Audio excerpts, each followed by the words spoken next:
สุดมมเวียกงานการเงินและเวียกงานกระบวนการให้สาวนุ่มแขวงบุรีคำไซได้จัดขึ้นในตอนเช้าของวันที่8พฤษภาคม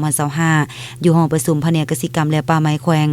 ให้เกียรติเข้าร่วมกล่าวเปิดสุดมของท่านนางแก้วอุดรแสงมณีวงศ์เลขาธิการหัวหน้าองค์การศูนย์กลางสาวนุ่มประชาชนปฏิวัติลาวมีสมณกรจากคณะบริหารงานสาวนุ่มแขวงเลขาสาวนุ่มจาก7ตัวเมืองเลขาสาวนุ่มห้างทานห้องการออมค้างแขวงเข้าร่วม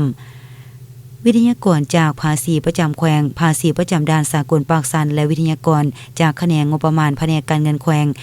ได้ขึ้นนำเสนอพันธะด้านภาษีอากรในการนำเข้าส่งออกการสร้างแผนงบประมาณพันธะในการเสียอากรและแบบฟอร์มการเสียอากรการกวดการรายจ่ายงบประมาณจากนายวิทยากรจากศูนย์กลางสาวนมได้ขึ้นนำเสนอเวียกงานขบวนการที่ติดพันกับเวียกงานวิสาสะพอเป็นต้นแม่นเวียกงานห้องการเวียกงานเยาวชนเวียกงานจะตังพนักงานเวียกงานกวดกาเวียกงานส่งเสริมวิชาชีพและสร้างเวียกเฮ็ดงานทำคู่มือนำใส่เวียกงานศึกษาห่มสาวนมและเวียกงานสื่อมวลชน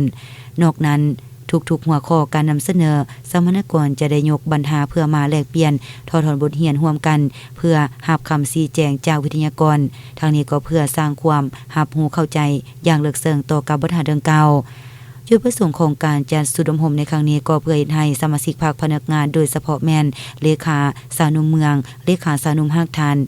หน่วยสาวนมกำแน่นตัวในจิตใจที่สำคัญเป็นพื้นฐานประกันให้แก่การเคลื่อนไหวเวียกงานในกลุ่มกองของตนเองก็คือนำไปเผยแพร่ให้สาวนมเยาวชนทันว่าหุ่นสืบทอดได้รับรู้เข้าใจและการจะต่างปฏิบัติมาตรการแก้ไขความยุ่งยากทางด้านเศรษฐกิจการเงินได้ดำเนินไปอย่างถูกต้องหนักแน่นเข้มแข็งเลิกเซิงกว้างขวางและเป็นระบบอยู่ในขอบเขตทั่วประเทศสุดมหมครั้งนี้จะได้ดำเนินเป็นเวลา2 วันจึงสำเร็จ